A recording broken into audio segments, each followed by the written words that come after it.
Hi, my name is Brittany Callaghy, and this is my second video journal entry for the class EDUU 575.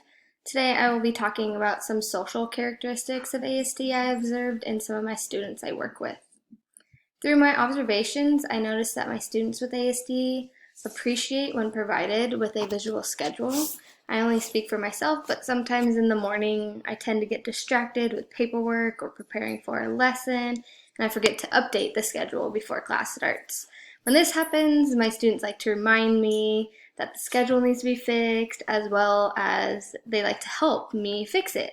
They like to help order our schedule for today. In a way, having the students help me organize the day is a way of front-loading them. Another observation I noticed is one student in particular enjoys to play with himself. He will only socialize when he is talking about a topic that interests him and often brings up random facts that do not pertain to the conversation at hand. This student also has an extreme interest in magnets and can tell you specific facts about magnets. I tend to learn something new from him every day, and he has expanded my knowledge when it comes to magnets. This student is also, he has reactions to touch. He doesn't like when people touch him. He has to kind of warm up to you at first before he starts to become okay with just giving high fives. In this case, he doesn't mind if I give him a high five or pat him on the back, showing him that he's doing a good job, but if one of my aides does or another student, he doesn't really like giving them high fives, and if anybody accidentally brushes up to him or taps him on the shoulder, he doesn't throw a tantrum, but he does blow or wipe away where they touched. Two of my students with ASD tend not to make eye contact. It makes them feel uncomfortable, so I have learned that they are still listening to me even if they're not looking at me. All of my students have issues when it comes to clothing. They do not like tags on their clothes. They don't enjoy the elastic part that comes on some clothes. But with that said, they do have sort of a hip way of dressing. They really like certain things, and it works out. It's perfect for them.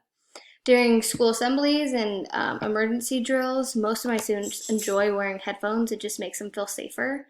As they pretend the fire drill is happening, one of my students will talk about how the fire drill should not be happening and that they messed up and it shouldn't be on this day.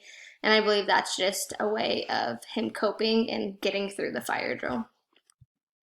Through my observations, I didn't see any difficulties with change of routine. I know that is really typical for students with ASD, but in my case, all of mine are really good with changes in the routine.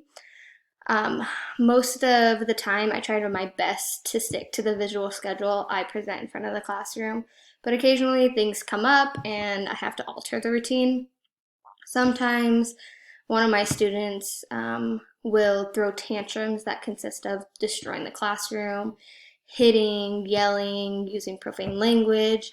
And when these situations come up, my students know when and how to evade the classroom, and they usually put on their headphones so the noises don't bother them.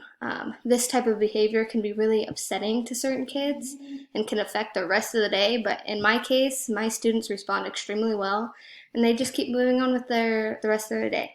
So I'm really proud of them. I believe certain situations can heighten social characteristics for some of my students with ASD. The student that throws tantrums I mentioned earlier will sometimes enter the classroom displaying negative behaviors. When this happens, I usually reach out to her mother or her dad or the before school childcare that she attends.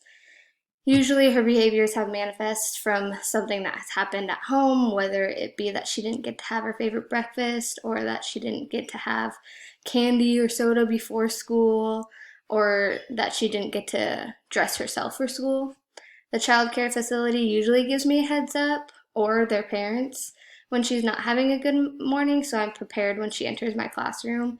And when she does enter my classroom, I like to provide her with choices that she would like to do to try to calm her down or make her feel like she's in control of the environment. And that's it. Thank you for listening.